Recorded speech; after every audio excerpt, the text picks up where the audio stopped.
Welcome, everyone. This is Mayor Bob. City Council is assembled for the June 13 regular council meeting. I'm going to officially open the session and ask Bessie Jo Wagner, City Clerk, to do the roll call. Mayor Giles, Here. Councilmember Machesik, Here. Councilmember Nelson, Here. Member Nielsen, I am. Councilmember Thrower. Here. Thank you, Bessie Jo.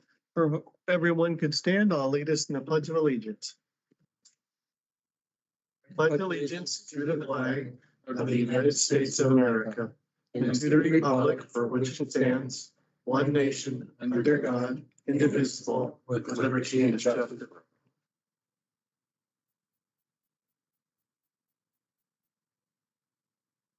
All right, first item, approval of the agenda. Is there a motion to do that? We approve the agenda. Second. All in favor of approving tonight's agenda, please say aye. Aye. Aye. Is there anyone opposed? Hearing no opposition, we'll move on to consent agenda. Are there any changes council members would like to make in the consent agenda? None for me. Not me. Then I'll call for a motion to approve the consent agenda, please. I move we approve the consent agenda for tonight's city council meeting. Second. Motion has been made and seconded to approve tonight's consent agenda as submitted and authorize the mayor to sign all necessary documents. May I have a roll call vote on this motion? Councilmember Nelson, Yes. Councilmember Nielsen, Yes. Mayor Giles, Yes. Councilmember Machesik. Yes. Councilmember Thrower. Yes. Thank you, council. That motion carries. We'll next move into the general public comment. Earlier today, we received through our email, every council member, 2 written comments. And I'm going to ask for the sign-in sheet to see if there's anyone that would like to comment to us live tonight.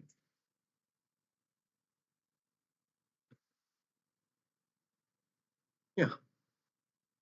All right, we have one person in the audience, David Galapoli. And David, welcome. Thank you. David Galapoli, 405 Floyd. I attended 2 meetings last week. The first one was hosted by Idaho Power, which explained its public safety power shutoff program called PSPS. I was impressed that it was a proactive plan to prevent wildfires from overhead power lines. Idaho Power based its mitigation plan on science and the lessons learned from other utility companies in the West that caused catastrophic wildfires. Idaho Power advised the public that their meteorologist has alerted them to higher than normal wildfire risk for Valley County during July through September. I raised my concerns about the unprecedented growth we are experiencing in Valley County and the continued approval of homes and subdivisions in high-risk zones. I asked if this continued development would negatively impact their plan. The answer, yes. With all our scientific weather, climate trend data, why do we continue to approve buildings in high-risk wildfire areas? I would ask this council to stop approving buildings in high-risk areas and provide more input to the county approval trend for approving buildings in high-risk areas. The Marshall Grasslands fire in Colorado destroyed 1,000 homes that were thought to be in safe places. Building in risk areas will impact everyone. The second meeting I attended was a Doing Democracy meeting on homelessness. The small group that attended was well informed and discussed solutions. We all know many individuals and families in Valley County live in substandard housing, many having trouble finding rent, which puts pressure on businesses looking for staff. We have a housing crisis, but there is little data on how many people are homeless or those living in cars, tents, or sharing a couch or with no address and experiencing housing stress. Still, without the data, building approvals continue for second homes and unaffordable subdivisions, multiplying our housing crisis issues instead of solutions.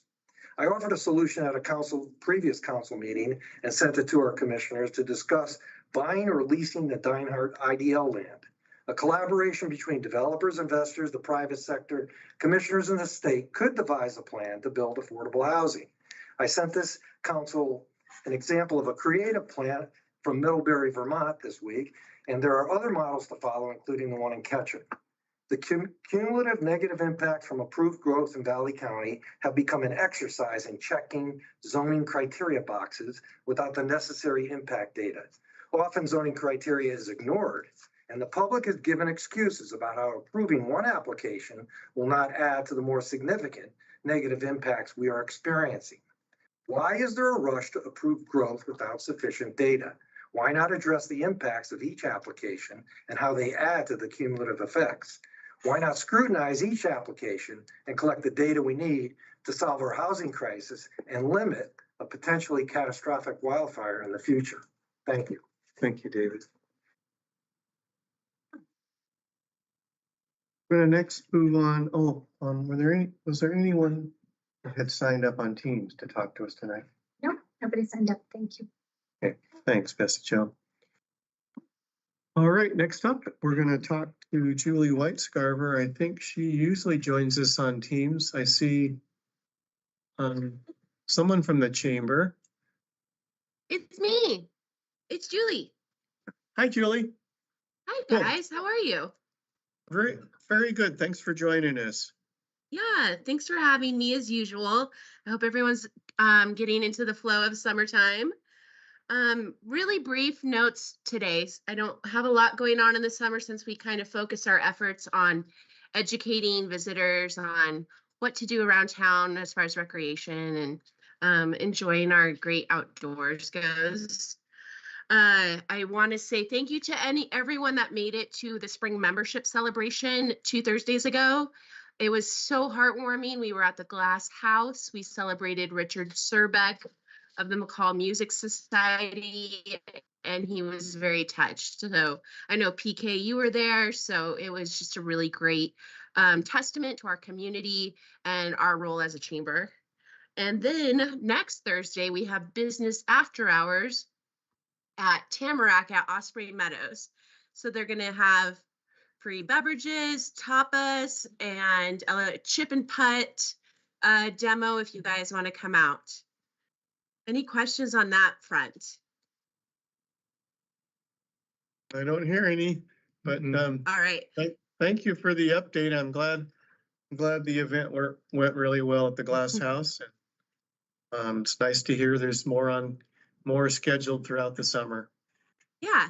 So, and then lastly, we are working in tandem with the city Parks and Rec to create a 10 days of fun guide. So the chamber is going to be reaching out to our local businesses to see if they're going to have specials events between June 28th and July 7th. And the city's going to send us some great inserts like know before you go tips when you come into town. Terrific. That'll be good. Really helpful to everyone. Yeah, and that'll be digital, but we will have QR codes throughout town. Nice. All right. That's all I have, really. Any questions for Julie? No, thanks, Julie. You guys are welcome. Enjoy your summer, and I will see you next month if I don't see you around town. You'll see us around town. Yay! All Like right. I always say, our door is open, so come say hi. Thank you, Julie. Really appreciate it. Thank you, guys. Enjoy. All right, next up, Commissioner Sherry Maupin's going to present her monthly report to us. Thank you, Sherry. I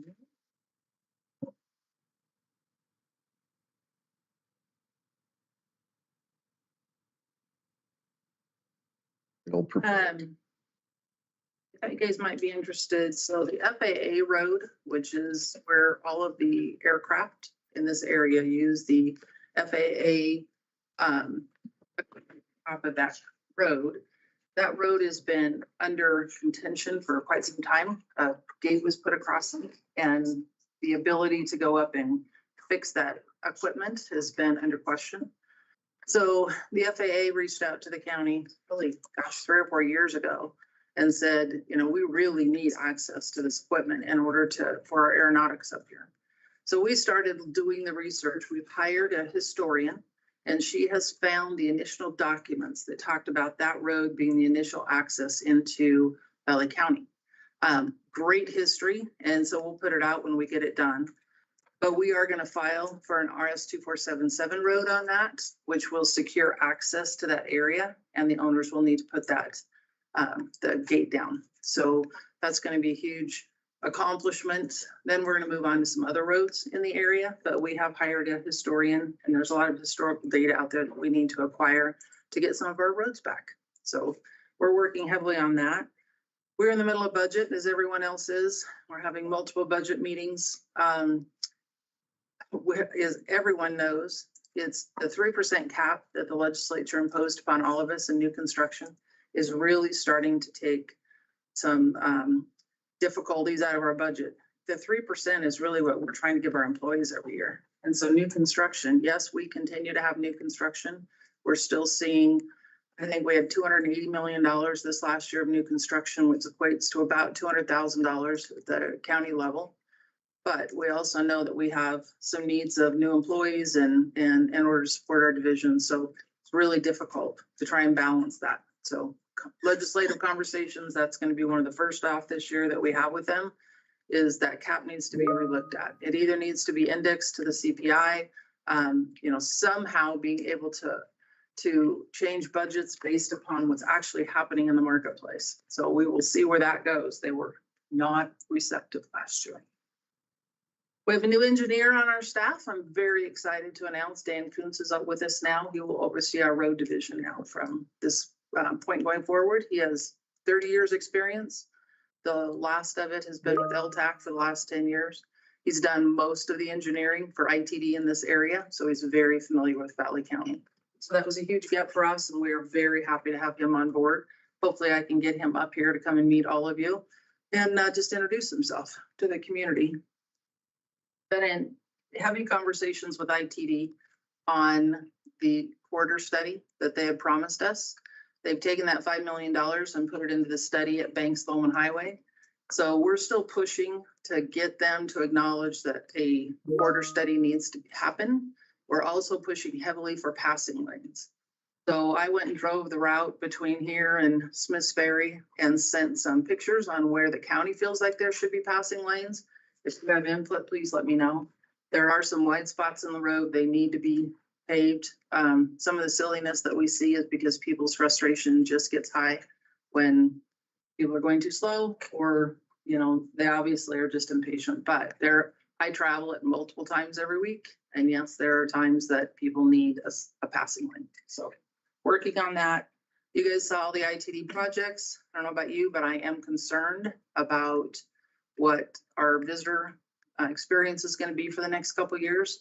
I think that's going to give us a breath, because I think people are going to choose another direction to go during this time. It's going to be crazy construction for the next couple of years. So we will see how that goes.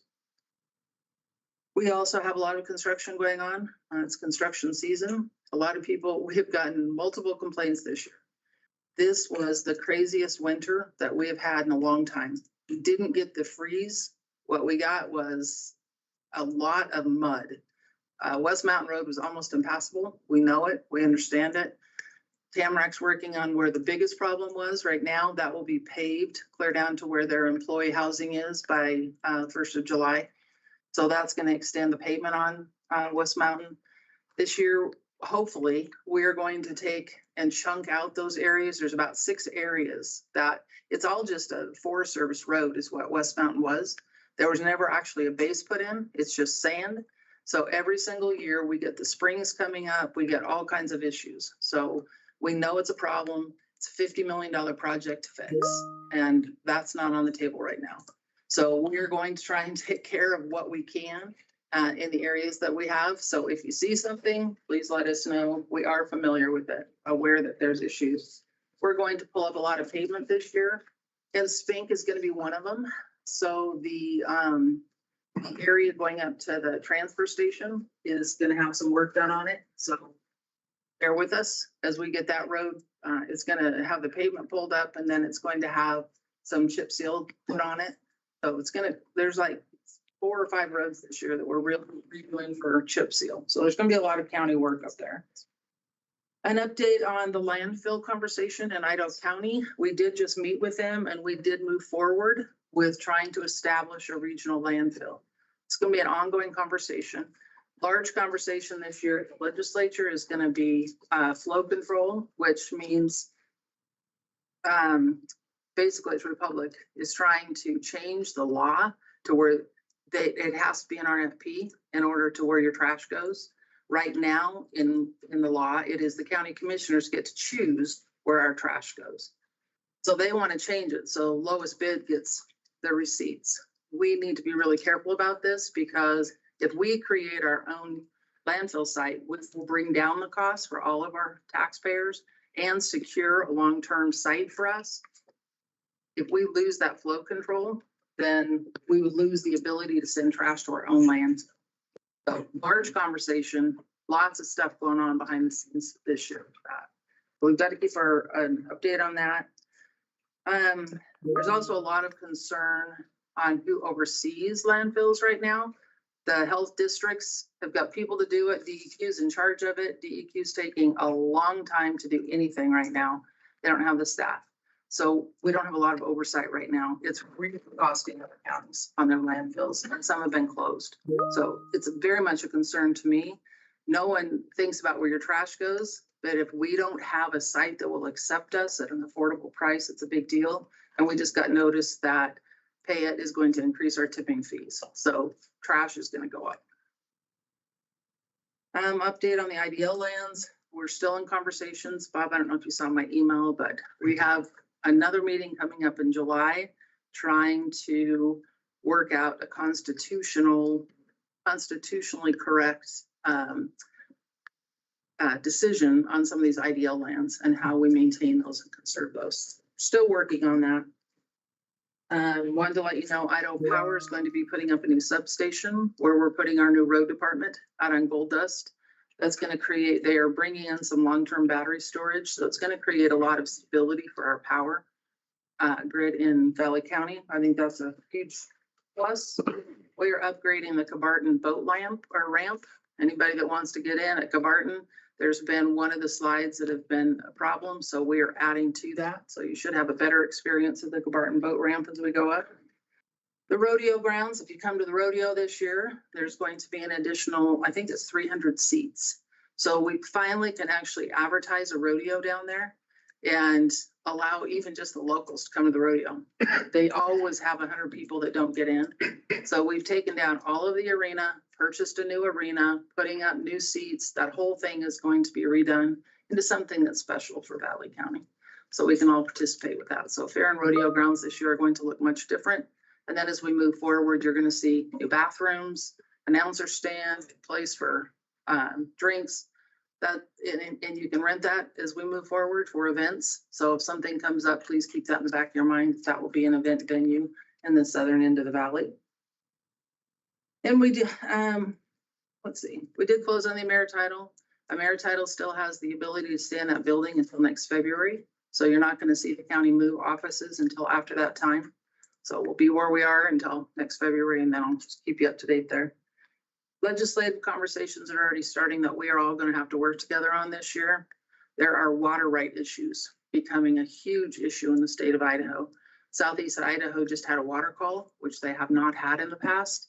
There's a lot of the irrigation districts that are out of compliance. So right now we have about 300,000 acres that are not getting watered this year unless they come into compliance quickly. It's going to impact our food prices, our taxes to the state, and it's a big deal for everybody. Valley County does not have issue with water rights, but this is a conversation that's going to be statewide. They are going to start enforcing junior and senior water rights, and it will impact all of us. And that includes domestics. A large conversation at the legislature this year on domestic water rights. It's going to be a big deal. They're driving to community wells for subdivisions or municipality wells, but DEQ is taking 3 to 5 years to approve those. So big deal for you guys too, I think. You should have a junior water right. So it's just going to impact all of us. We have to stay on top of that one. I've asked that there's large conversations on regional landfills, and I've asked the state to include recycling as part of that conversation.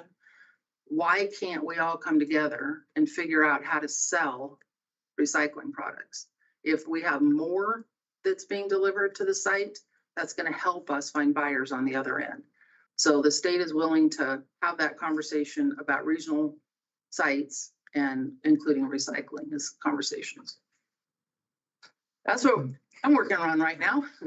What questions can I answer for you guys? Sounds busy. It's really busy. Thanks for Crazy right now. a good overview on all that stuff. We have been tracking some of that, and you're right. It's really concerning. We got to work together. Yep. So thanks for sharing that.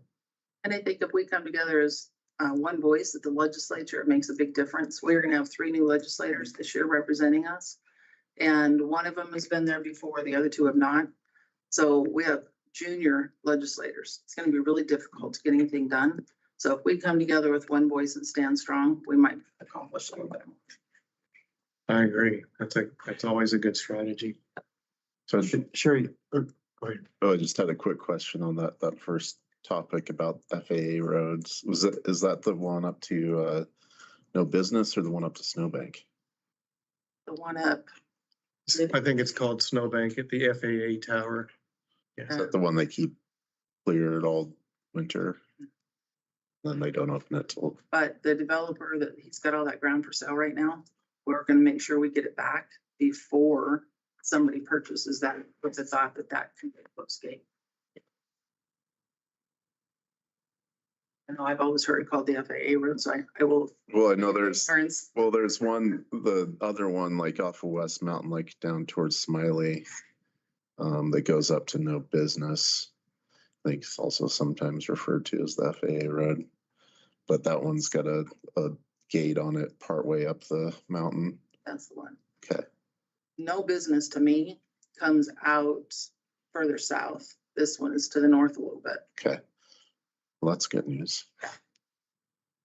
Sherry, a question about the recycling regional and how it might relate to our municipal recycling. And so would the county still operate recycling and then it goes to a regional site? So we'd still have a local site and we could have community, I mean, if we were to look at curbside recycling. We need that conversation though before, we got an email that there was an RFP going out. And I emailed back and just said, we've had no conversation about expanding our recycling center. And right now it is at capacity. So if you guys want to do something, we absolutely have to have a conversation before you count on us to be a recipient of that recycling goods. Yeah. So. But we'll hear a little more about maybe tonight, but yeah, you're right. There's a fair amount of communication around that and just think about how that fits together. Yeah. We just developed that site and enclosed it. And so now putting more containers in there, might be an issue. So we may have to think outside the box a bit. And, we just need to have a broad conversation about that. If that is something you want the county to participate in. Yeah, it may not be, and whoever that provider ends up being might have Their own thoughts. on source to where they want to take it, but it's just, it's. So Michelle was wanting to join in and Oh, good, yeah. One thing to say with that, so remember why we combined those is we had to put an employee in there. Because if you don't have an employee there checking it, you're not going to have a product that will actually be able to be recycled. You're gonna have to send it, just up to the landfill, which is not what you're trying to accomplish. So remember, whatever happens, you have to have staff on site checking it all the time, or you just get dirty recycling. And that's what happened to the county before I got there. So. Michelle? Did you want to address the coordination with county on where we're headed with an RFP? Sure, I'd be happy to. So we did issue an RFP this week. It does not include the use of the county facility. So if that is proposed, those are conversations that would need to be had. But at this point, it does not include the Valley County Recycling Center.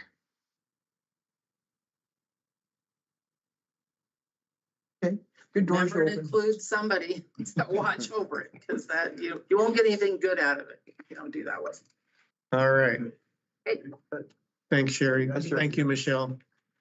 All right, department reports. Council, any questions at all regarding any department report? I don't have a question, but I have a shout out. It is amazing for everybody who doesn't get to read the department reports, how much work gets done when June comes around and it's construction season, repair season, tour season, 3 times the utility use of parks and everything else. And you read that and you go, really?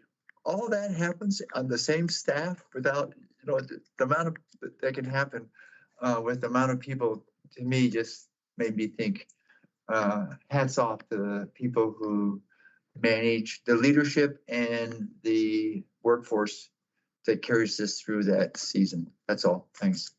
Thanks, Lyle. All right. Yeah. Council, anything that you would like to report for the good of the order of the entire council? I'll start real quickly. In the department reports, Brian put together a great summary of the tour and training session that he and I attended. And that's in the department report, so I won't repeat that, but I thanked him today for doing a really good job of capturing all of that. I just had a JWAG meeting this morning.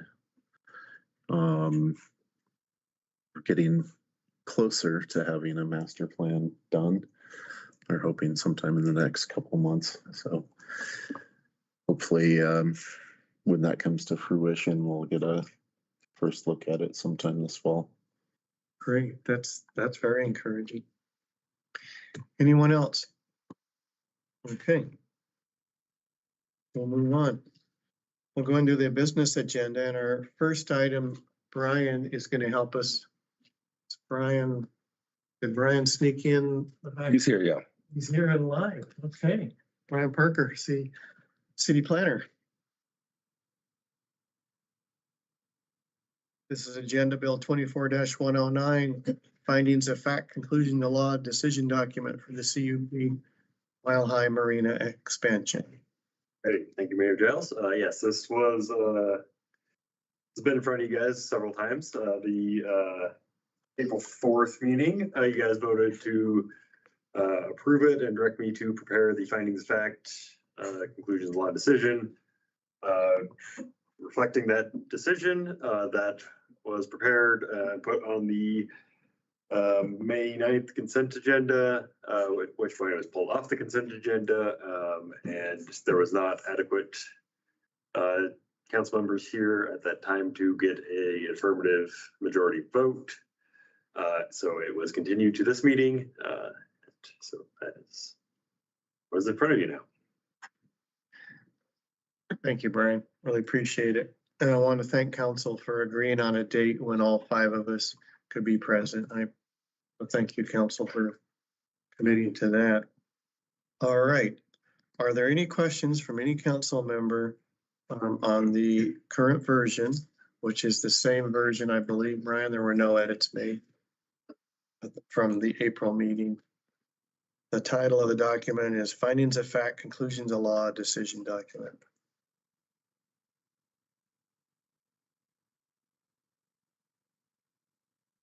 All right, I will call for a motion. In our agenda bill tonight, it says the recommended action is to adopt the findings of fact, etc. Would someone please make that motion? Sure, I'll make it. I make the motion to adopt the findings of fact, conclusions of law, and decision document approving CUP 23-07, 1300 East Lake Street, expansion of the Mile High Marina with conditions, and authorize the mayor to sign all necessary documents. Thank you, Mike. Is there a second? I'll second that. Thank you, Lyle. A motion has been made and seconded to adopt the findings of fact, conclusions of law, and decision document, approving CUP 23-07, 1300 East Lake Street, expansion of Mile High Marina with conditions, and authorize the mayor to sign all necessary documents. May I have a roll call vote on this motion? Councilmember Machesik, Yes.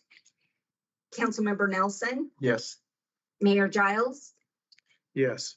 Councilmember Nielsen, No. Councilmember Thrower. No. Thank you, council. This motion carries.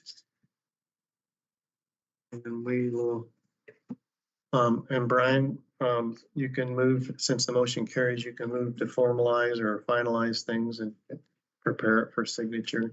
Okay, thank you. Thank you, Brian. All right, our next item, I believe, is the revision, proposed revision, Lakeshore Disposal. And I know that Terry is here. Is that right, Terry Stewart?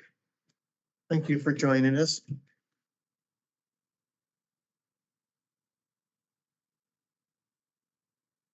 Council. First off, I'd just like to say thank you for extending the contract another year and allowing us to serve. Really appreciate that. We're basically here tonight just requesting a 4% increase. We came in last year and we came in a little higher and we requested an increase. And just to give you an update on that, we breached the safety of your community and retention of our drivers and things like that. But just to report again, so we've lost one driver over the past year, just so you know how that's going. It was due to retirement and an injury. So the biggest thing that we see with that, and hopefully you see it around your community, is when we have these more consistent drivers and better equipment, it serves your community better. It makes your streets safer. It's all nice when we don't have our trash missed and we don't have a new driver every week.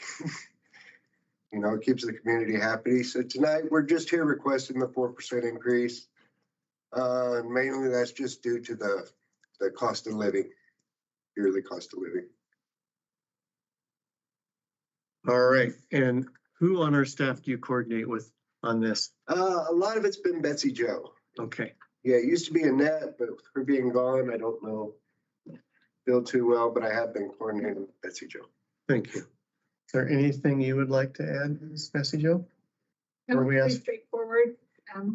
It's something that every year, it's part of their contract, they come forward and request a CPI adjustment. And so he did a really nice job in his letter covering. Great. And thanks for getting that in our packet early so we could look at that. Yeah. Appreciate it. All right, so we're gonna open it up for questions, and then the recommended action is to adopt a resolution, which is included in our packet. So let's go with questions first.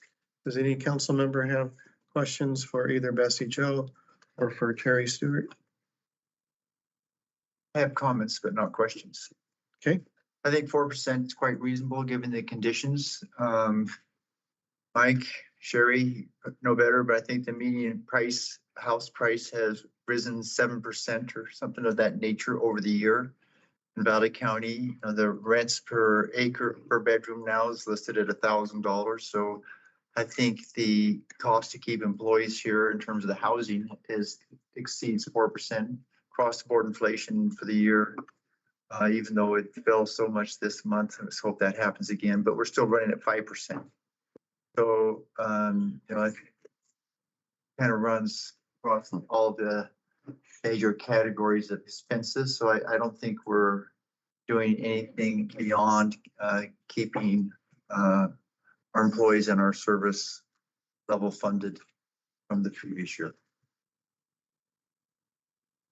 But that was my sense from reading the whole thing. Yeah, no, that's well. The public understands where we're coming from. Yep.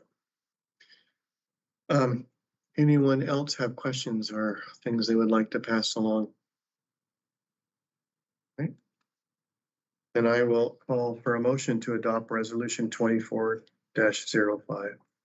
I move we adopt resolution 24-05, establishing the revised lakeshore disposal rates for the city of McCall and authorize the mayor to sign all necessary documents. Second. Thank you both. A motion has been made and seconded to adopt resolution 24-05, establishing the revised lakeshore disposal rates for the city of McCall and authorize the mayor to sign all necessary documents. May I have a roll call vote on this motion? Councilmember Nelson, Yes. Councilmember Machese, Yes. Mayor Giles, Yes. Councilmember Nielsen, Yes. Councilmember Thrower, Yes. All right, that motion carries. Terry, thank you for joining us in person. We always prefer that, and hopefully that's not too much travel for you. Not at all. Do you live in this area? Yes, I do. Great. Yeah, I'm the site manager here for Lake Shore, so I'm around every day. Well, thank you for being available. I really appreciate it. Not a problem. It's a pleasure to serve you. All right. Next up, Delta James is going to help us with Delta, who is our economic development planner, is going to present to us some exciting news about an artwork commission agreement, local art, on our light boxes. Thank you, Mayor, Council. I'm Delta James, Economic Development Planner, and I have the privilege of managing our public art program. This is a request to approve 4 artwork commission agreements for our local art for a light box project. This project was articulated as a goal within the City of McCall Public Art Plan and specifically addressed the broader goals within that plan to create memorable gathering places and generate community economic development, and also to expand the range of artworks and participating artists. So with those goals in mind, the Public Art Advisory Committee and I followed this city's adopted public art selection policies and processes, which are outlined in this graph here. But basically what it means is we issued a call to artists for this project, and then applications were received and they were vetted by a volunteer public art selection committee, which in this case had 5 members representing local artists, as well as one member of the Public Art Advisory Committee and 1 member of the McCall Redevelopment Agency. They made recommendations on which artists to select for the project. The Public Art Advisory Committee then reviewed that recommendation and unanimously approved it. It was then presented to the McCall Redevelopment Agency Board this week, and that entity also unanimously recommended these 4 artists for the project. The project itself will provide vinyl wrapping of images from original artwork to wrap our light control boxes, street light control boxes. This is a picture of one that's just outside here on 2nd Street in the furnishing zone across from Quad Bank. This is similar to the projects that you've seen probably driving around Boise and other communities where they wrap their streetlight control boxes, the traffic light control boxes, which are a little bigger, but same concept. This is the first phase of what the Public Art Advisory Committee hopes is a 2-phase project. There are actually 8. Well, there are currently 7 of these control boxes. There will be 8 after the First Street project is complete this summer in our downtown core. This project will provide vinyl wrapping of 4 of them. The project also was targeted to local artists, so only artists living within the West Central Mountains region were invited to apply. And the West Central Mountains region was defined as Valley County and North Adams County. We received 9 applications. 4 artists are recommended for selection. And the selection committee also identified the 4 light pedestals or the control boxes that they wanted each artist to address. And those are shown on this map here, but I'll also highlight them. So the first artist suggested is Adrienne Meckel, and the pedestal that the artwork selection committee recommended is one very prominent down by Legacy Park, right up against the Chapala's building. They're the building that Chapala's and Sasquatch Suites are in. Adri approached her artwork as kind of embracing McCall. Oh, I should say the project also asked each artist to reflect on a question about what community means to them. And so you see in your packet in the letters provided that they've addressed kind of that concept in their artwork of what community means to them, what the McCall community. And for Adri, it means something about our mountains and the rugged terrain and seasonal weather and the wildlife and things like that. So her proposal is to wrap the light box with this illustrated image of aspen trees, with the top having what are two owls looking up at you. Her past work is also very illustrative in that way. The second proposed artist is Jack Atchison. He is a recent McCall-Donnelly High School graduate. And his concept of community is around this notion of foxes, that he sees foxes in every season in our community. And whenever he sees a fox, he feels kind of at home. So his proposal is a little blurry, but he provided a concept sketch, which he will be finalizing, about showing foxes in the various seasons of McCall and wrapping the control box with that. The control box that's proposed for him is this Second Street one here. The committee felt that his illustrative style and sort of playfulness was really nice for like the library and connection there in his youth. So he provided some sketches on those lines, showed that he's been sketching a lot of foxes these days. And then these are examples of his previous work, which are quite detailed. Jenny Rich is the third proposed artist. The light pedestal or the light control box that she is being recommended for is one right here at the end of East Park Street, right by the retaining wall there, just below the McCall Sports Exchange building. Also very prominent. Easy to see on 3 sides, not 4, but will be quite visible there. Her concept of community was sort of a lot of different elements coming together. She says that she couldn't really choose one. So she wanted to basically create kind of a montage and address a lot of them, including the Alpine Playhouse, the smoke jumpers, the hearts that you see around town, morel mushrooms, et cetera, and that we're all connected through this sort of tapestry of different elements in our community. Past work examples. And then finally, Randy Ricemus really resonates community with our natural environment and the beauty surrounding the community of McCall. He proposed utilizing one of his existing works to wrap a light control box.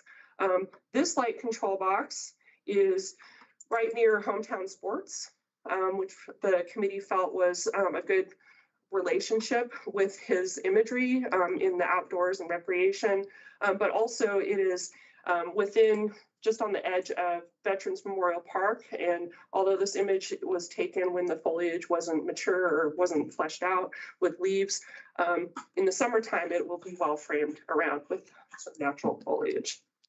So he's the committee, he actually provided 3 images that he would like to have on light boxes. The committee is recommending this one, which is of Upper Payette Lake and the meanders kind of ending into Upper Payette Lake above there. The committee felt that each facet of the light control box in this case, and you can see them divided there, creates some interest on each facet. And then his previous work is also pastoral and landscape. So those are the 4 recommended artists and their light boxes. Each artist is in the agreement is tasked with finalizing the design and providing them to me in a format that I can then work with a local sign maker to create into vinyl wrapping and for installation. The amount of each agreement is $1,000. I'm happy to answer any questions. Terrific work by you and the volunteer commissions and the artist to get us to this point. That's really neat. And thanks for taking the time to present each artist's renderings. It's really helpful. Any questions? Are we ready to move on to approving the commission agreements? I'm ready. I think it's great work. I'm very excited. That $1,000 includes the whole thing. It's wrapped, the sign gets made. No, the $1,000 is for just to the artist. Okay. That's their design fee for providing a finalized image. The McCall Urban Renewal Agency has provided funding that will is adequate to pay the $1,000 to each artist, but also to pay for the fabrication and installation of the vinyl wrap itself. I got it. Thanks. Runner. I think one point that Delta noted in her presentation, but I want to go back and underscore, is the focus on West Central artists, because I think that helps build artistic capacity in the region, and dealing with public art processes is a totally different animal. And so I think often people are scared off by it. So I think the work that they did in basically helping these people through that process, I think is going to pay dividends long term. And so I know in past life we had to struggle with that because you had to get people from all over the West, and we wanted to make sure that Idaho artists were getting a fair shot at the work. And so I think they are to be commended for basically focusing on the local artists. I agree. Thank you, Mr. Cushlan. I failed to mention that we did offer a proposal development course as part of this that not all of, but some of the participating artists did attend. So we helped them through the proposal process and how to read a call to artists and how to respond to it appropriately. And then I offered a sort of a free review, which many of them took me up on, to submit their draft proposal, and I provided comments back. And so Mr. Cushlan is absolutely correct in that the intent of this project is very about building local artistic capacity for public art projects. Great. Thanks for covering that. I think that's all really important background. All right. And that we should probably note too, just for any, like, this is an urban renewal project. The city, it's just because the city owns the light boxes or controls it, not the city council, right? Thank you. Yes. Thank you. This isn't something city council's deciding. Urban renewal already decided. Well, ultimately, the city will own and maintain these artworks. And so, but thanks to the Urban Renewal Agency for providing the underlying funding. We had hoped to wrap all 8 light boxes initially. However, and local option tax was allocated in last year's local option tax round and approved for funding. But as you know, several projects did not ultimately receive funding in the local option tax round last year. And this was one that didn't get the rest of the money. So we broke it into 2 phases, which I actually think is a good thing to break it up. But there is an opportunity for the city to participate in this project and help us with the second phase moving forward still. So. Yeah. I just clarify that, just that the redevelopment agency is a separate agency from the city, and that's the tie-in between city council looking at this. Yeah. So on Tuesday, the Urban Renewal Agency unanimously recommended these artists to City Council first, so approved them, but also approved a resolution which funds the project to $7,500 for both the artist agreement and the fabrication and installation of the vinyl. That's great. Yeah, and as council knows, 2 of our members serve on that MRA, and we really appreciate your leadership and guidance on that. All right, I'm going to call for a motion to approve the Artwork Commission agreements. I'll move to approve the Artwork Commission agreements with Adri Meckel, Jack Atchison, Jenny Rich, and Randy Rasimius for the local art for light boxes project, and authorize the mayor to sign all necessary documents. Second. Thank you. Motion's been made and seconded to approve the Artwork Commission agreements with Adri Meckel, Jack Atchison, Jenny Rich, and Randy Rasimius for the local art for light boxes project, and authorize the mayor to sign all necessary documents. Can we have a roll call vote on this motion? Councilmember Thrower, Yes. Councilmember Nelson, Yes. Mayor Giles, Yes. Councilmember Machezik, Yes. Councilmember Nielsen. Yes. All right. Thank you, Delta. I really appreciate it. That motion carries, and look forward to signing those. All right, next up is Nathan Stewart. And we're going to be talking about conditionally approval of 8-inch water main and being able to serve water out to Ponderosa State Park. And before we start, I believe we have 3 people in the audience that are from state parks. Would you ask them to, would you introduce them? Yes, sure. You lead off. You bet. So Nathan Stewart, Public Works Director, and will walk us through this agenda bill, but we do have 3 staff members from the park. One's a consultant. So Matt Lindy, who you know is the park manager. Hi, Matt. He's always out and about doing all the good things at the park. Then we have Adam Zaragoza. He's the facilities manager for Idaho Parks and Recreation. And then Alyssa Jensen, she's the project engineer that's contracted by the park to complete this project. Did I get that right? Yeah. Okay. Thank you. Great. And to kind of bounce off of Lyle's comment about how there's a lot going on, this agenda bill is a little unconventional, and it's partly due in fact that we're trying to get a lot done, and we're trying to be good partners with our state park. So kind of to give you the background, over a year ago, the state park approached our engineering office and said, hey, we'd like to consider securing city potable water for, and fire flow protection for a project that we're looking to do out in Kokanee Cove, in addition to serving some of the existing residences and facilities that we have in the park. And as staff of this council, I'm well aware of your commitment to wanting to support the park in the ways that we can, and that we recognize that that's a tremendous asset for the city. So off went the engineers and the design team, and they're off working away. And you know, fast forward 8 or 9 months, and the project had plans that were getting closer to completion, and it came to my desk to start reviewing it. And I started asking myself the question, okay, now there's some logistical policy issues of like, does this water main have enough service connections that it makes sense fiscally for the water department to support? Because we do have an option, we could make it a private water line and just meter it.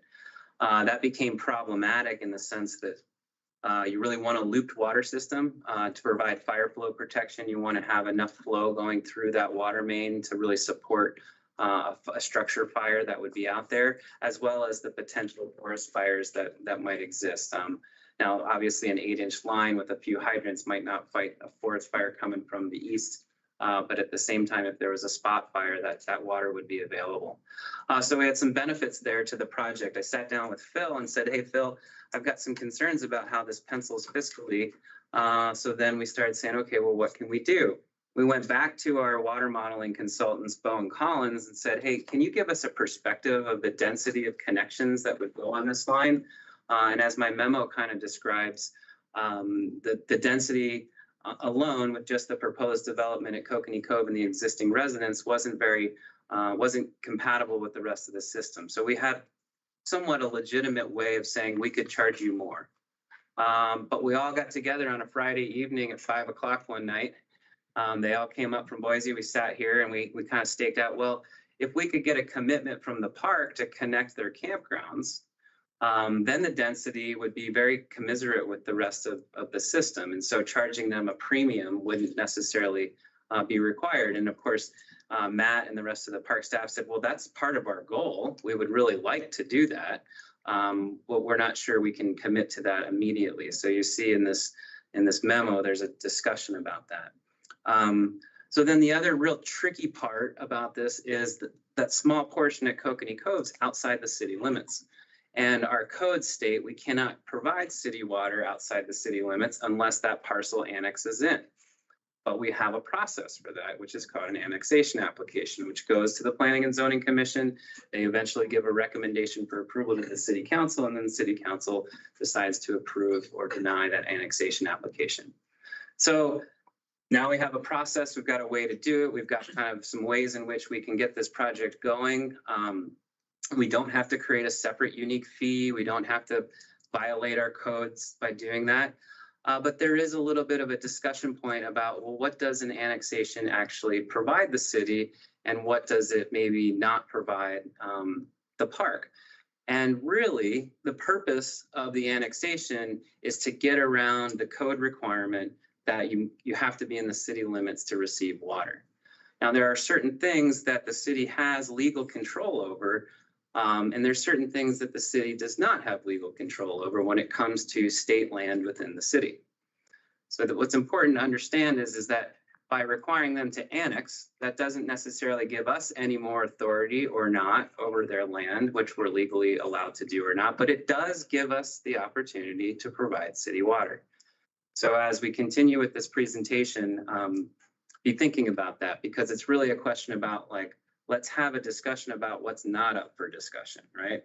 What's up for discussion is we could annex them in and we could provide them city water. What's not really up for discussion is that we can annex them in and then have some sort of land use control over state land that we legally don't have the right to do. Does that make sense? Yep. Okay. Well said. Good. Okay, so I think hopefully you've had a chance to read the memo. We've got a lot of conditions on there. They must receive final engineering approval, which we're 98% there. There's Alyssa's been sending some documents just today so we can make sure we get the water meters sized correctly on some of the existing facilities. I'm ready to stamp those plans approved for construction. We've done the hydraulic model. We know that this line is sized large enough to support both the existing campgrounds, the proposed development, the existing residences. And we also have a will serve letter. We've done the DEQ analysis. We have our own firm that can do the DEQ review. So this whole project will meet city standards, DEQ standards. We've had pre-construction meetings with the park and their contractor to say, if the council decides to go forward, you must construct this in a way in which we can approve it. So we've got some assurances in place that proper field observation, third-party observation testing, even our water department is out there helping make sure that whatever goes in the ground is something that we can actually accept if we were to go forward with this process. We put this agenda bill together. State Parks didn't have a lot of time to review this because, again, we're working really fast this time of year. And the state park did come back with a request saying, hey, look, we can commit to connecting to the campgrounds to this water line, but we'd like until 2026, December of 2026 to meet that. And I think I talked with Phil. We're in support of providing that extra year for them. One, not only to make sure that they've got the design right, but two, there's significant capitalization fees required to meet that. I think it's 45 equivalent residential units is what those campgrounds come out to be. So that gives them time to budget accordingly and allows them to connect at that time. I think that's probably everything I have to share with you. I'm happy, or if you would like, they can come up. Adam could come up and explain the project. There's a number of different drawings and renderings we've provided in your council packet to show basically what the new development is. It's a couple cabins and it's the existing chapel that you're renovating, I believe. Is that right? That's correct. Yeah. And so. So Nathan, I think in the packet we have all that. My sense is that we don't have any concerns about drawings and pressure and all that. You folks have taken care of that. Coordination's really been great. Some of us, I think, though, have some concern. We'd like to know what you and Phil and Michelle think about annexation. That's a tricky thing, and we would like to hear your recommendation. At least talk a little bit about that. But in the recommended action, that item's not in your wording, at least the way I interpret it. So that means we don't have to make any decisions on that tonight, whether to annex or not. So we certainly have opportunities to do whatever we'd like to do here. As I wrote the memo, the intention was that annexation was one of the requirements. Now, it's not necessarily written into the language of your recommended action, and we may want Bill Nichols to guide us on how we would actually state that. But certainly, we cannot provide city water to these proposed parcels as our codes are currently written unless they annex, right? And so they would need to apply, submit an annexation application and go through that process so that the council could approve that annexation. So that's what I need firm direction on. We were having a discussion this afternoon about that. Right. And there are concerns that Idaho Parks and Rec at the state level have some concerns. And they cited an example from another city that I don't think council would like some of that language in our version of annexation. So I do need clear direction, and council needs clear direction. If you're expecting a decision tonight on annexation, whether we can negotiate that language to where it's more acceptable to this city. Again, what's the name of the city that? Hagerman. Hagerman. That's really. I'll have Adam come up here, but Phil and I talked about this briefly before the meeting as well. The city's not interested in any agreements. The annexation process is the annexation process. You go through the city's process, it's the city's process, right? So we're not going to enter into, I don't think anyone has any intention of entering into any special agreement. It's simply to annex these parcels into the city. Now, at the same time, there's also no opportunity for discussion of what the city can or cannot do as far as regulating that area, right? So we're well aware of the state law and the precedents of law and the history. But it's, yeah.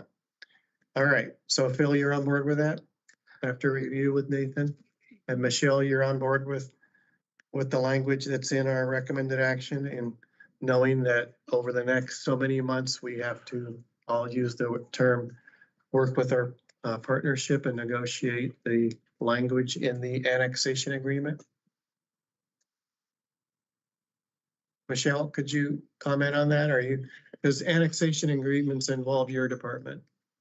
Yeah, I mean, there's a clear process outlined in the city code for the annexation where it would go to the Planning and Zoning Commission. They would consider the application, make a recommendation to the city council, and then ultimately you get to make that decision. So I think that would be the appropriate time to consider the merits of annexation when you go through that formalized process. Okay, so Phil, go ahead and then make sure we get answered. There's a recommended action for a motion tonight. And is that consistent with what Michelle's talking about, Nathan, and your understanding of that, Phil? Thank you, Your Honor, members of council. I think we all understand in early conversations with state parks, we indicated that the annexation would be a requirement because that's what the code says. And I think in other conversations, I think we envision basically the same relationship to this property would be what we have with the existing part of the park that's in the city limits.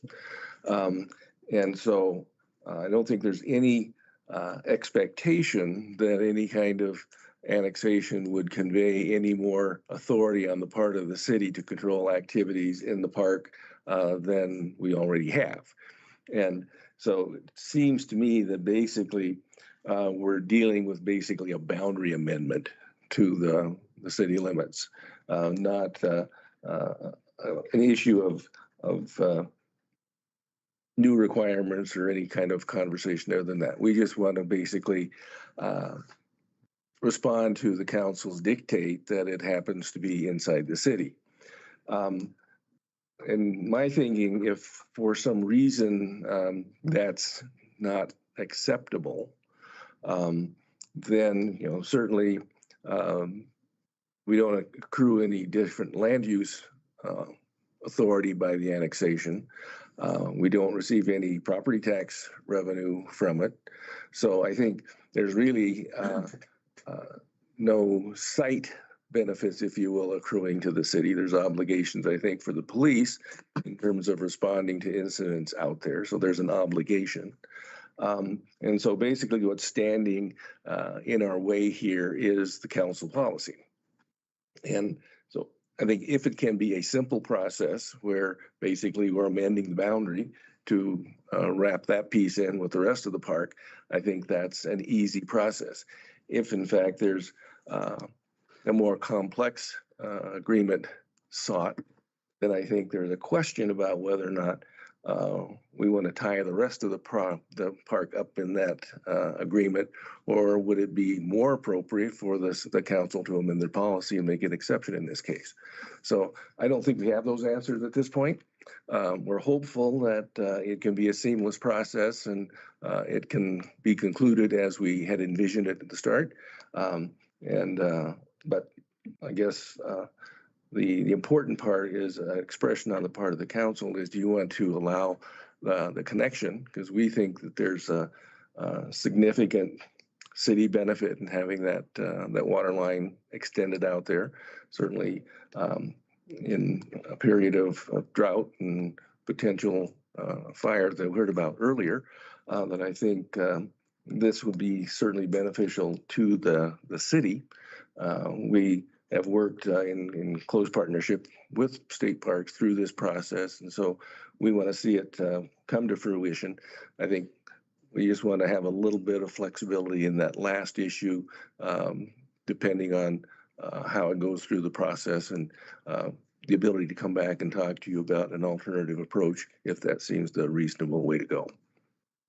Does that help? Yeah, no, that's a good summary. And Bill Nichols, is there anything in the motion that's listed under recommended action that needs to be edited to reflect, I'll call it the flexibility that Phil talked about? To it.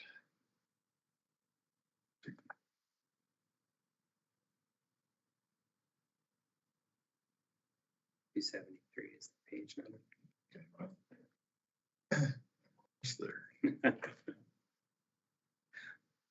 So I think council's on board with all of that stuff that we've talked about. I really want to weigh in before, after we hear from Bill, 'cause I have some slightly different thoughts. Why don't you do that right now then, if you have different thoughts about. Having read all of it, and when I read it, it said the successfully complete the annexation process, and it seemed to me to be cleaner and probably less liability for the city and other things to amend the code and say this might not be the only time we could see doing amending the code for something like that. But the firefighting advantage and that, I think, is justification to amend the code. And I think it kind of keeps our relationship with the park satisfactory. And if they have their reasons for not wanting annexation, I could see it. And to Phil's point, we might have to provide police and that, but at some extent of liability for injury or whatever else, where else might we be tied into something that we don't think should be, we want the city to be engaged with. So I'm not sure why we need to annex. Just because it's a code, I'd rather do the code. Yeah, Mr. Mayor, if I can just interject a little bit, maybe answer some of this. Part of the reason, as I recall, that code section was in place is because the city in the past got multiple requests to have city water furnished to properties that were outside of the city limits, and perhaps they weren't contiguous to the city limits, so they weren't able to be annexed. And historically, and utilities were extended, often there was an agreement with the property owner that was essentially a covenant with the land that when contiguous, they would be annexed to the city. The state legislature modified some of that language in previous revisions to the annexation law, and they revised the annexation law again this session to be effective here in a couple of weeks. And that was really an erosion of the city's ability to negotiate some things, particularly with regard to furnishing utilities outside the city limits in exchange for an agreement to annex later when contiguous. So part of the reason for the code section, not specifically the state park, but private individuals or developers or those sorts of folks would see that they weren't going to have access to the city water system unless they had the ability to annex in.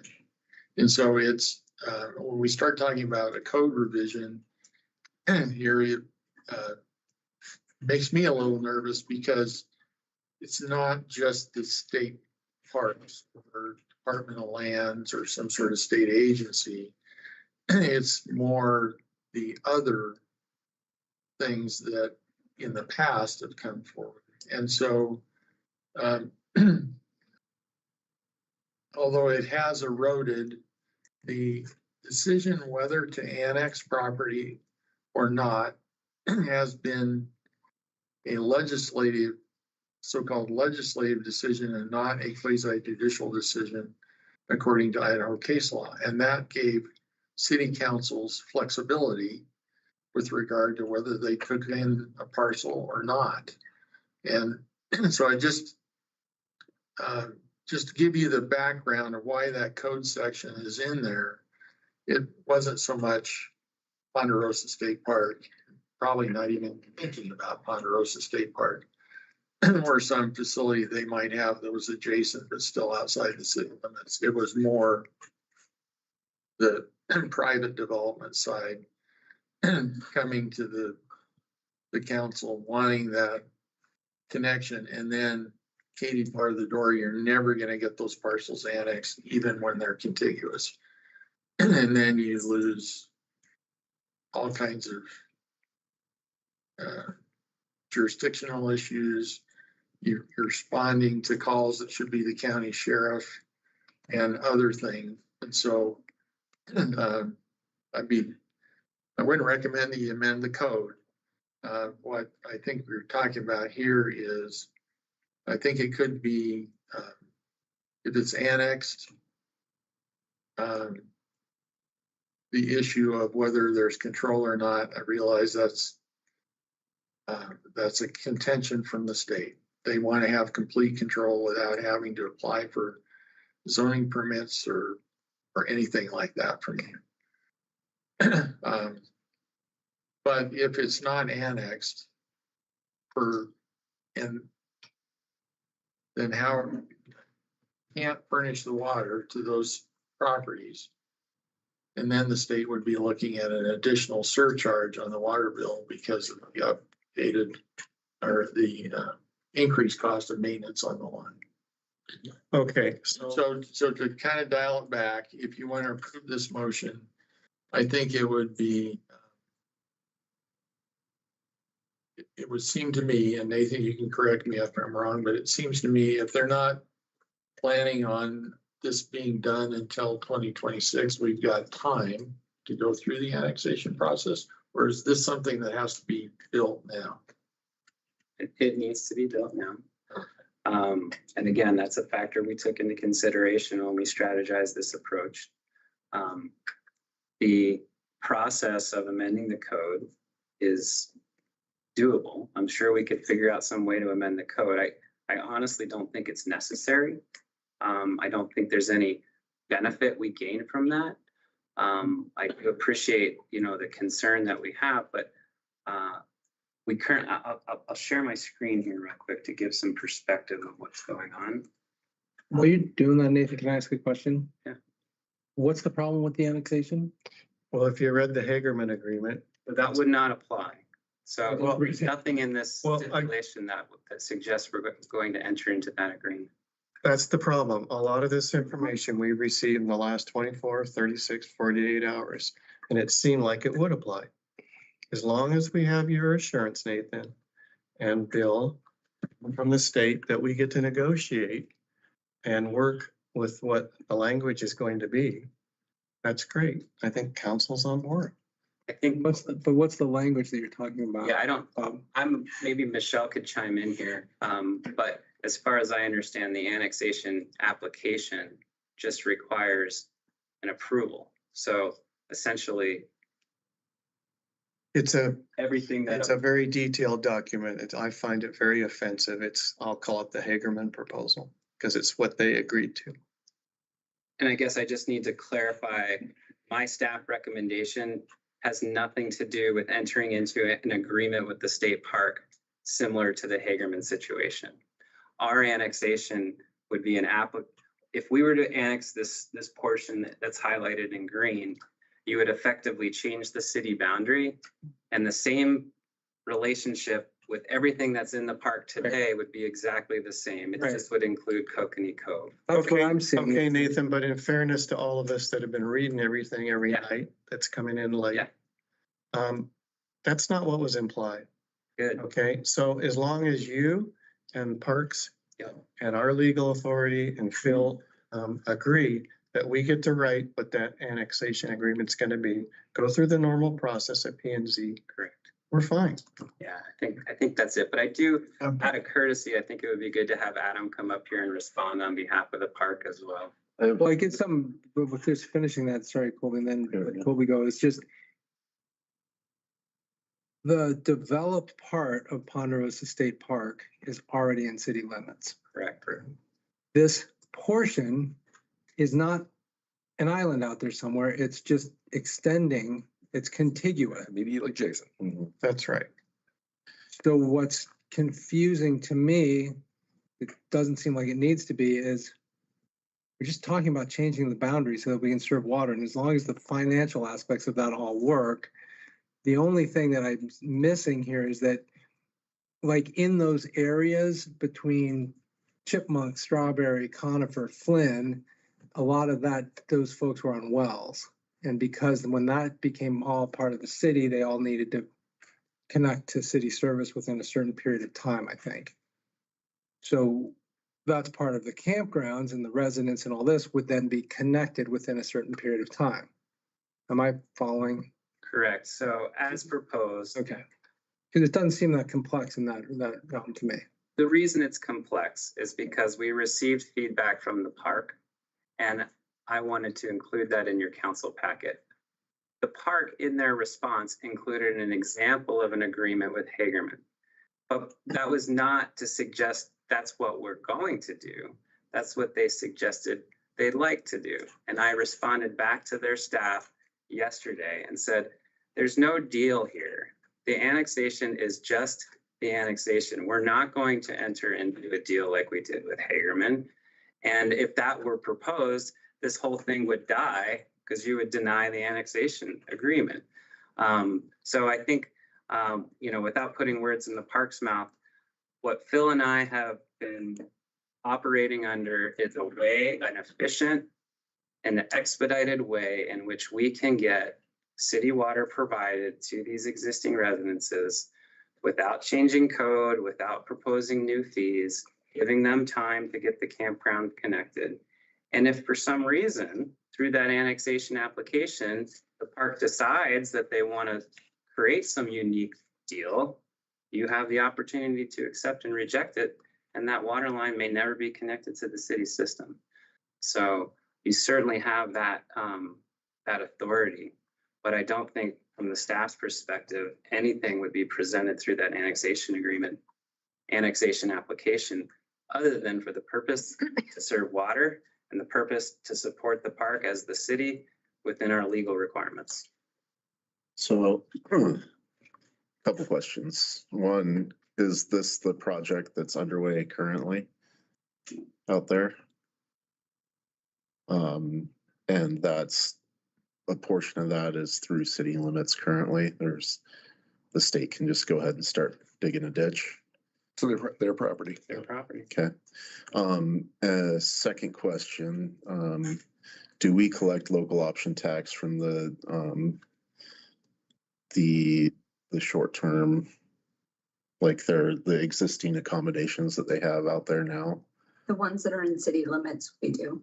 And so if this was annexed, we would get additional lot funds from their additional accommodations, presumably. Right.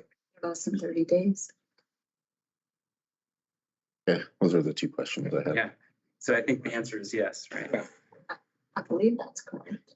Well, they've got cabins there by the visitor center, so those ones that are short-term rentals, those those are paying the same taxes that anybody else pays, and so these would be in city limits. So these handful of cabins would be doing the same thing, then, right? I'm sure. I don't know. What's the street? 1920 North Davis Avenue.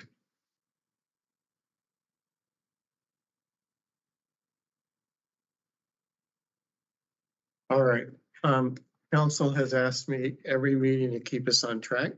So I think we have all the information that we need. Except Adam addressing this. Yeah, if it's. Because we could have Adam address this city. Adam's the one who makes reference to Hagerman. So would Maybe you we like, could have some clarity from Adam. council, would you like us to spend some time? We're gonna go over. Yes.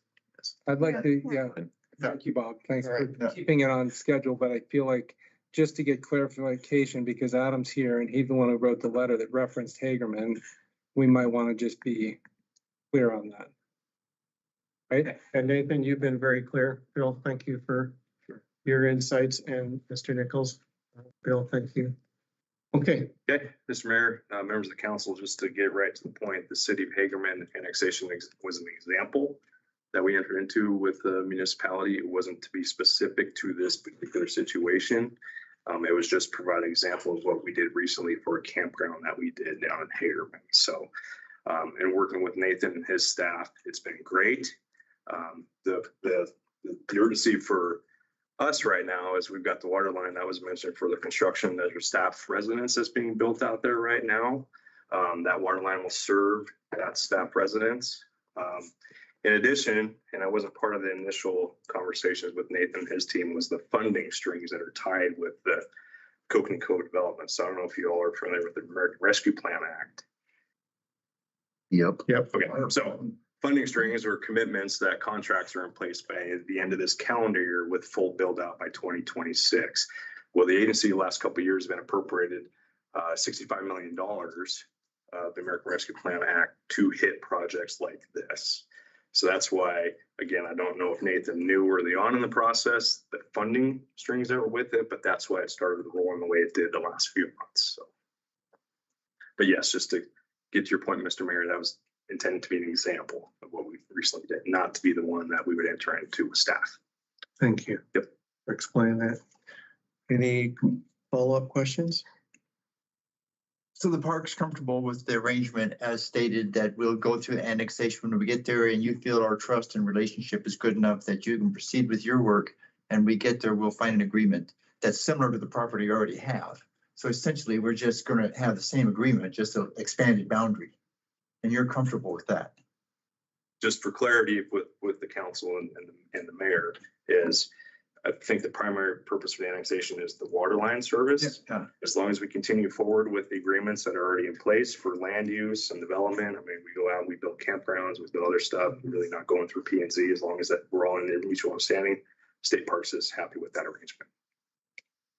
And I think just for people that may have questions about this stuff, and maybe it makes sense and maybe it doesn't because it's all related to land use. But for instance, if you're in a national park, you're on federal land. If you get a ticket, you go to a federal marshal.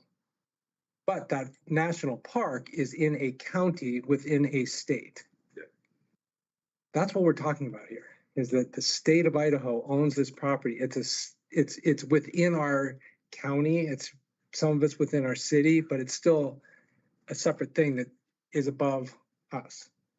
Is that a fair way that you would describe that kind of land use? So that's why we don't get to control the planning and zoning aspects of what happens in the park on the state-owned land. Similarly, such and such a county, be it in Wyoming, any national park, doesn't get to control, county doesn't get to control the national park.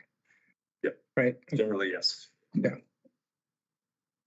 I think it's just looking at that and understanding that it's a little bit confusing if you say, oh yeah, but it's in city limits. Why aren't you doing this?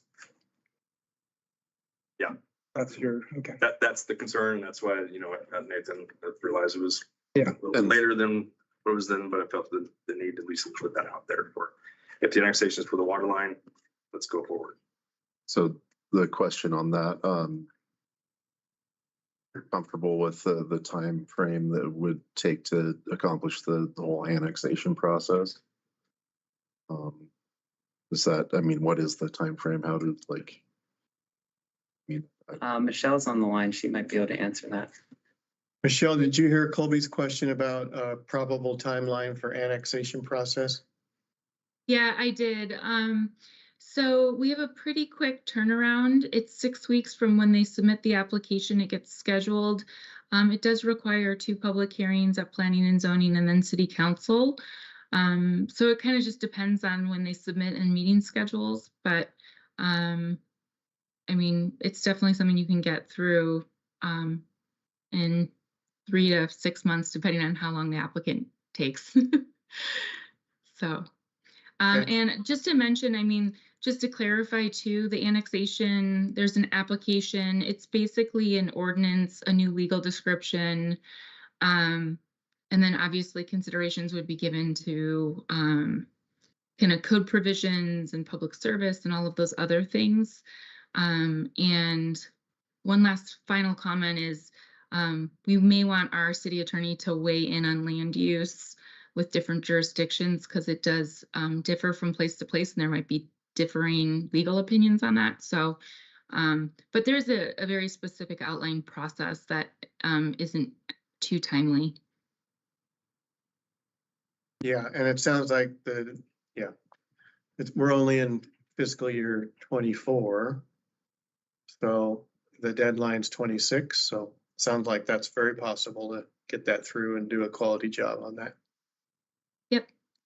Okay. And I guess one other consideration is as we look at some of the new legislation related to impact area, this could also inform that as well, because it's a 2-mile maximum of a 2-mile radius from city limits. So it's just another consideration.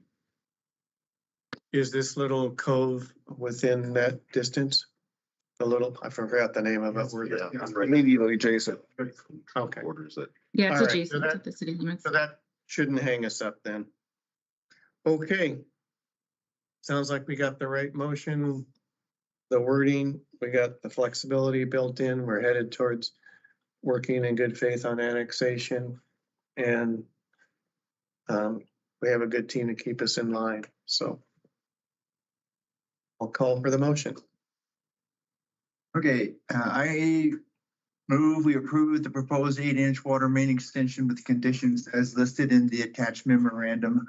Authorize staff to execute subsequent engineering, will serve and construction approvals to facilitate city acceptance and ownership of the proposed public water infrastructure, and authorize the mayor to sign all necessary easement documents. Second. Thank you. Seconded. Motion has been made and seconded to approve the proposed 8-inch water main extension with conditions as listed in the attached memorandum. Authorize staff to execute subsequent engineering, will serve, and construction approvals to facilitate city acceptance and ownership of the proposed public water infrastructure, and authorize the mayor to sign all necessary easement documents. May I have a roll call vote on this motion? Councilmember Nelson, Yes. Councilmember Matuzik, Yes. Mayor Giles, Yes. Councilmember Nielsen, Yes. Councilmember Thrower, Yes. All right, that motion carried. Thank you, council. Thank you for answering all of our questions and We could have a little exhibit if you wanted to see real quick. Put a list on the spot. yeah, no offense intended, but we've got some more controversial stuff to take care of. Hopefully it's in your packets. Yeah. I was just prepared to answer Looks nice. Be a great addition to the park, so thank you. Yeah, no, Really nice. And our packet was really complete with nice drawings, and we wish you well on that. I know Phil has been right from the very beginning of this when this broke. Yes. He's been very supportive and explained to us why it's necessary. And as you said, this is federal money under special act. Right. I want to see you really successful on that. Yeah. So, And we officially opened bids today and the bid numbers are really good to do the full defense. it's We're great. really excited. Stay Parkside. So Great. thank you. Yeah, thank you. Thanks for joining us tonight. you could have added a clause that Matt can't resign for 20 years, but. What's that? You could have added a clause that Matt can't retire within the next 20 years. We'll have to negotiate that. Thanks, you guys. Okay, we're gonna move on to the Vector Airport System. It's an exciting new technology that helps us do a really accurate job of billing aircraft as they land, collect our landing fees. And Emily, thanks for putting together a really complete packet on that. We have been. Thank you, Mayor. We've had some background on that in the last month, but look forward to hearing your proposal. Okay, good evening, Mayor. Good evening, Council. Thank you for taking the time to review the information about Vector Plane Pass. I'm very excited about this, and I only wish I'd known about it a couple years earlier, but here we are. I learned from a colleague, an airport manager in Dregs, that the McCall Airport is not making nearly as much money in landing fees as we could. So I did some investigation with Vector, and they did an analysis and determined that, yep, we could be making a lot more money on landing fees. I found out today they also do parking fees, so it might be possible that you might see an amended contract in the near future, depending on how you receive tonight's information. But it's a fairly straightforward process. They use ADS-B technology, which basically is the tracker that they have on airplanes, which flight following air traffic control towers basically use to track aircraft. It's similar. They want it to replace radar eventually, but because most aircraft are required to have it now, we're able to pretty much tell when anybody lands or parks at our airport, and they use a billing and collection service to reach out to aircraft owners and send them a bill, and then they pay us. So we basically set up a system with them involving routing numbers, bank accounts, all that kind of stuff. From what I'm told from my colleagues who already use it, it is a wonderful thing. They really like it. It's very straightforward on the airport manager's part. I have talked to some users of it who are like, oh yeah, that I use that when I fly into XYZ. It's becoming very common around the States. It's in over 70 airports currently in North America. It takes a month or two to receive the funds, but they will bill somebody for $4 or for $300, and it all adds up. So I don't want to beat a dead horse. I think it's a great thing. Does anybody have any questions that I could help with? Council? Makes sense to me. I have one. What is the Airport Advisory Committee thought on this? Have they had a They chance? love it. Okay, great. Yeah. And notably, the FBO, McCall Aviation, I thought, you know, they do get a cut of, well, we get a cut of all the fees that they enforce, you know, parking cars, rental cars, etc. So I thought maybe they will be resistant to this because they'll lose their cut, but they don't get a cut on landing fees and they don't get a cut on parking fees. But they have in the past had the burden of collecting those fees and then paying the city monthly for whatever our percentage was, and it varies by fee. But they're pretty excited about it because this will give them more time to do things like fuel airplanes and give out oxygen and show people their rental cars and stuff like that. So I think it's a big win for the airport. And my favorite thing about it is that it's not tied to any particular project like the AIP funding that we received from the FAA. We can use it for anything airport related. So we could use it for wildlife fencing, which would be great, land acquisition, asphalt improvements, lots of stuff that the FAA cannot help with in many years. So I think it's a good thing. I think that's cool. I just wonder why you said it had to be for airport usage.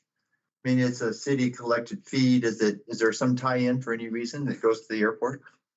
Yeah, the airport operates as an enterprise fund. Oh, I got it. And so the resources that come into the airport are dedicated for the benefit of the airport. Yeah. Thanks. Yeah. You're trying to take their money, Lyle. I knew this would happen. I have a question.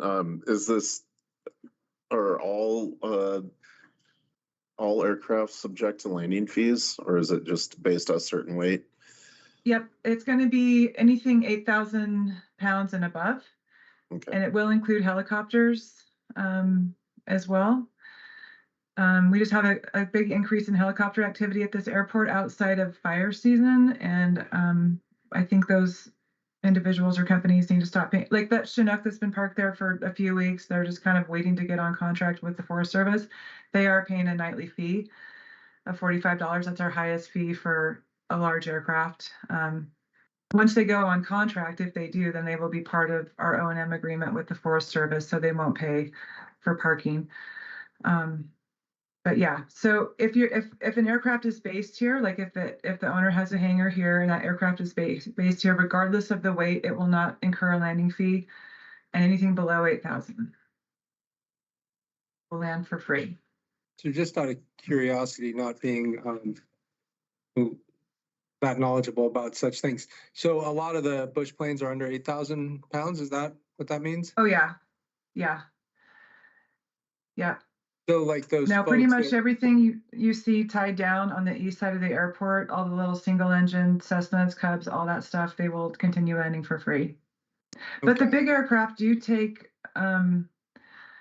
they don't hurt the runways. Like the runways are designed to accept aircraft of those weights, but they do, incur a lot of wear and tear. So that's what I'm hoping to be able to kind of take care of on our own. So Emily, you're implementing the same philosophy as airports like Driggs and many others that are using this technology in terms of which weight airplanes pay and which don't and why. So the logic is sound. We're not inventing something new here. We're just using new technology to track. So it's not new fees or anything. It automates the, Trying to collect it. yeah, I know. Right. At the airport for a No, bunch I of mean, fun to. yeah, we're just leaving so much money on the table. It's really astounding to me that this has been going on. And it happens to many, many small airports. I mean, commercial airports, they're all scheduled, so they know it's all very cut and dry. But a little GA airport with no tower, they're coming and going whenever they choose to safely. And yeah, we can't watch for everything, so. We're leaving a lot of money on the table, and thanks for summarizing that. And that's important stuff that you need. All right. Port service landing fees are in their contract separately. So they're That's exactly right. outside stuff. Good. Yeah. Okay. So like Air St. Luke's, Live Flight, they won't pay. Fire stuff won't pay. We'll keep that as it is. So if you choose to approve this contract tonight, it will take effect on July 1 and Vector will start sending bills out. If you've looked in the future agendas, you will see that there are some city rates and fees that will be coming to you in late July.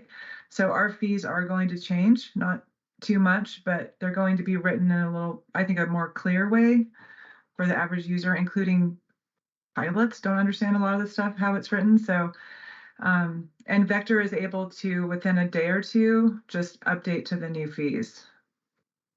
Great. Any concerns about this? Sooner we give Emily the go-ahead, the sooner we start collecting what we're owed. Yeah, you ready? All right. Would someone make a motion, please, to approve the agreement? I move we approve the agreement for professional services between Vector Airport Services LLC and City of McCall, McCall Municipal Airport, referred to as MYL, for collection of McCall Airport landing fees and authorize the mayor to sign all documents. Second. Thank you. Thanks, Colby. Thanks, Lyle. Okay, a motion's been made and seconded to approve the agreement for professional services between Vector Airport Systems LLC and City of McCall for McCall Municipal Airport, MYL, for collection of McCall Airport landing fees and authorize the mayor to sign all documents. May I have a roll call vote on this motion? Councilmember Nelson, Yes. Councilmember Nielsen. Yes. Mayor Giles, Yes. Councilmember Machesik, Yes. Councilmember Thrower. Yes. Thank you, council. That motion carries. Thank you for bringing an important item like this to us, Emily. We really appreciate it. You're next up on some more airport business. There's a small amount of money left on the table that we aren't able to spend, and we don't want that to expire. So you outlined your strategy on that, but give us a quick briefing on it. Yes, so Gary Gates, our ADO representative in Helena, Montana, brought to my attention that we had $4,999 left on some FY21 funding. And I said, oh, cool, can I use it to repaint the center line this summer? And he said, no, you have to use it for an FY24 AIP project, of which we have none. So then he informed me that we could give it to a different airport. So the ITD Aeronautics got involved and they decided that Caldwell needs it. So I would like to shift it to the Caldwell Airport. The State Aeronautics Division does this quite frequently. They like to keep, once the FAA awards the money to the state of Idaho, they like to keep it in the state. And there's a long history of airports helping one another. So I'm happy to do this. Yeah, I think it's very wise. Thanks for staying on top of that. Any questions for Emily on that? Nope. Okay, we'll call for a Make a motion. motion to authorize the transfer of expiring of non-primary entitlement funds from McCall Airport to Caldwell Airport and authorize the mayor to sign all necessary documents. Second. Thank you. Motion has been made and seconded to authorize the transfer of expiring of non-primary entitlement funds from McCall Airport to Caldwell Airport and authorize the mayor to sign all necessary documents. May I have a roll call vote on this motion? Councilmember Nelson, Yes. Councilmember Machesik. Yes. Mayor Giles, Yes. Councilmember Nielsen. Yes. Councilmember Thrower. Yes. Okay, that motion carries. Thanks, Emily. Appreciate your help. Thank you very much. All right, our next topic, we're going to hear from City Clerk Bessie Jo Wagner. And this is to adopt a resolution to authorize up to 3 additional what are called Resort City restaurant liquor licenses. This is brand new legislation that will officially go into effect July 1st. Mayor, Council, Bessie Jo Wagner, City Clerk. As the mayor stated, this item is requesting your authorization to approve 3 additional Resort City restaurant liquor licenses as provided by Idaho Code 23-903C. This was approved this year at the state legislature and goes in effect July 1st. There are parameters around these liquor licenses in that they have to be a restaurant. They cannot be a bar. The restaurant has to derive 60% of their funding from food and not from alcohol, so 60%. And they have to report that annually to the state. Other than that, they operate the same as our current liquor licenses do. They have to have approval at the state level first, and then they come to the county, and then they come to the state, or to the city, sorry, to the city. They will pull the list of those that have signed up for the legacy licenses. So currently, each city is only allowed so many based on your population. And then people that are interested that want to have a liquor license, they get put on a list. So we currently do have a list. That list is maintained at the state level. We did request a copy of it. There were only a couple that were still active in the city, although they will all be contacted and given the opportunity if they want to have a liquor license, but they would have to have a restaurant in order to have that liquor license. So we currently do not know who will be able to obtain these 3 licenses. I know that there has been a couple of calls from different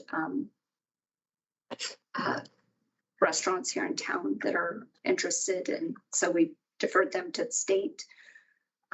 So the council doesn't approve those other than just through our normal process. Stand for any questions. There was one other requirement that I think you skipped over, and that's speaking that they cannot sell liquor after the time when they stop serving food. Correct. So I They think have to that serve was food. important because it ties it directly to the restaurant business. So that if you shut off the kitchen, then you also shut off the alcohol service. So I think that provides an extra level of control, I guess, in terms of how the deal operates. They don't get the same prices at the liquor store. So Phil, you and Bessie Jo and Dallas have worked together on all of this. So in our packet, we have a resolution, all the wording on that. And Bill, you've reviewed this, right? Yes. I'd make a motion if we're at that point. Yep, we are at that point. I move we adopt resolution 24-05, authorizing up to 3 additional Resort City restaurant liquor licenses as provided by Idaho Code 23-903C, and authorize the mayor to sign all necessary documents. Second. Okay. Motion has been made and seconded. I have my little tab covering up some words, so I'll try to do this best I can.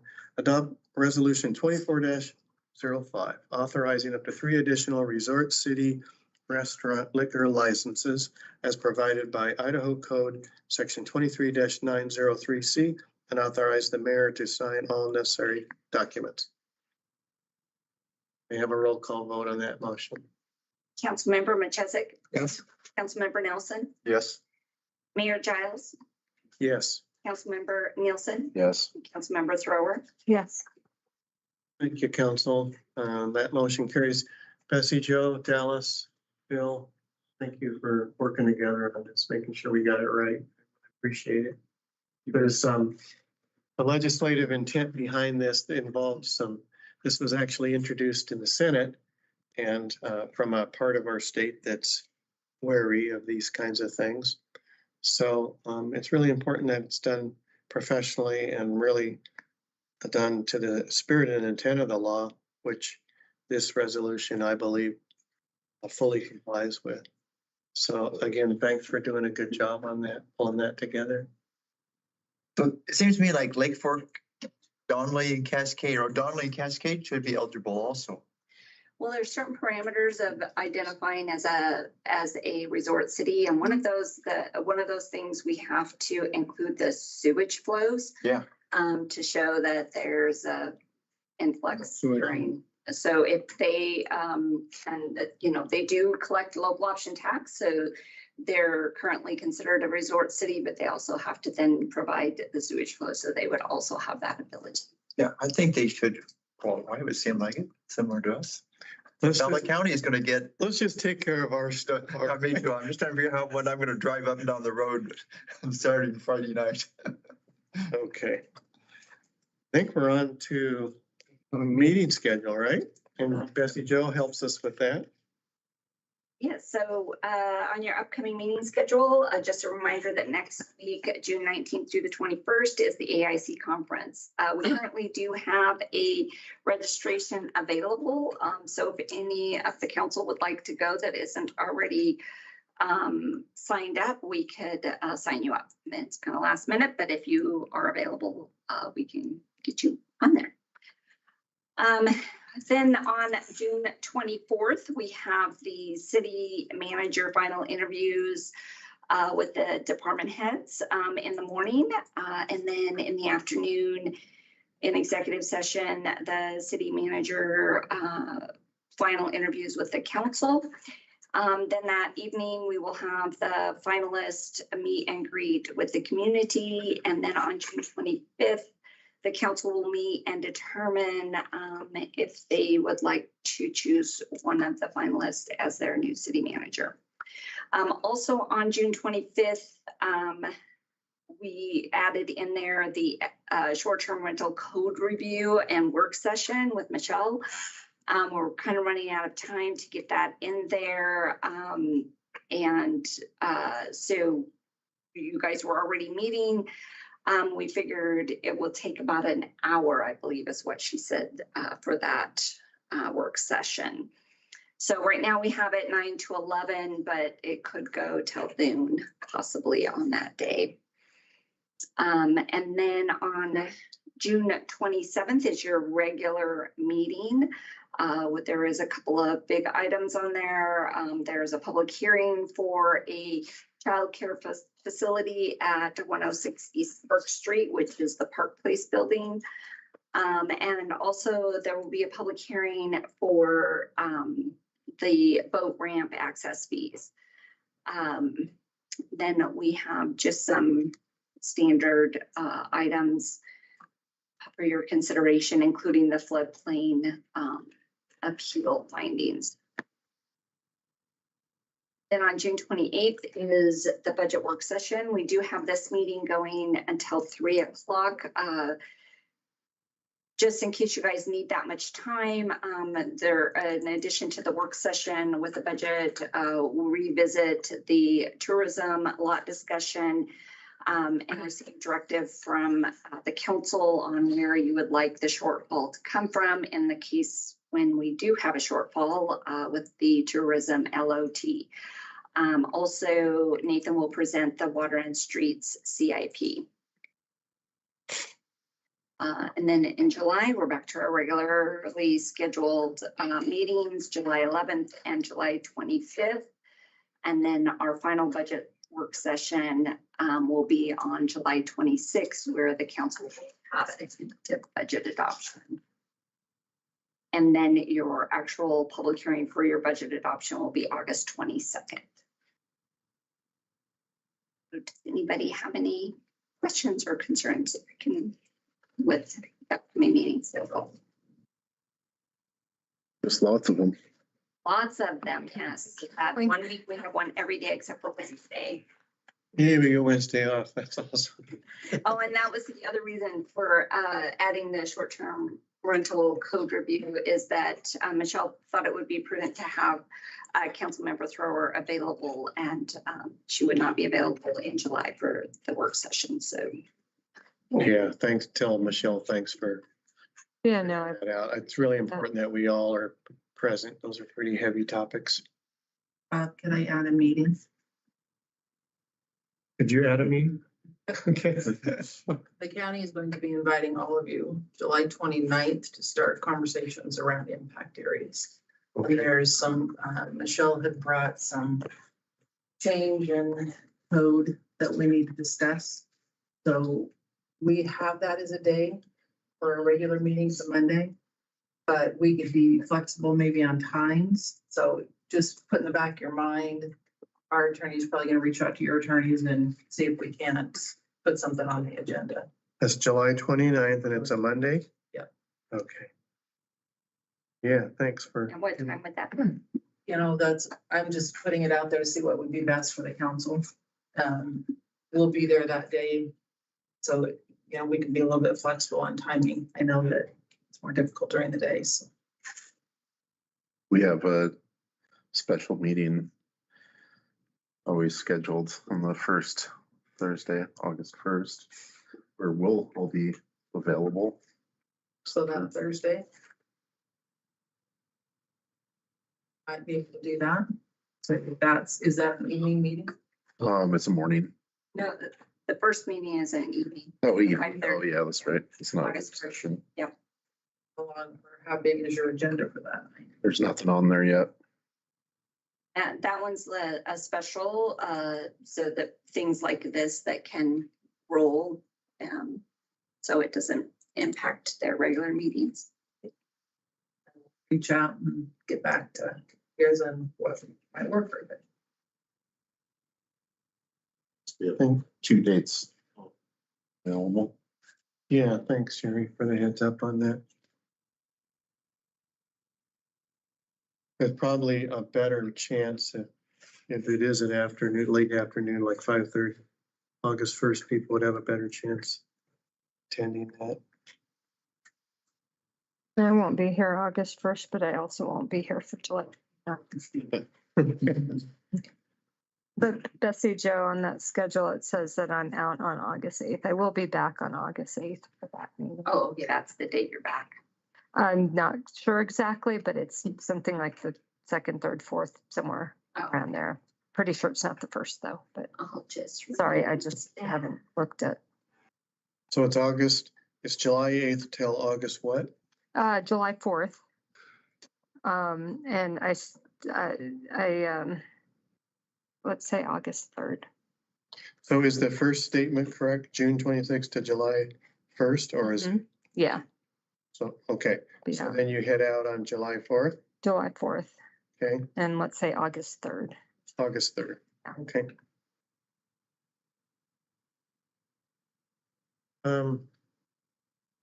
Thanks, everyone.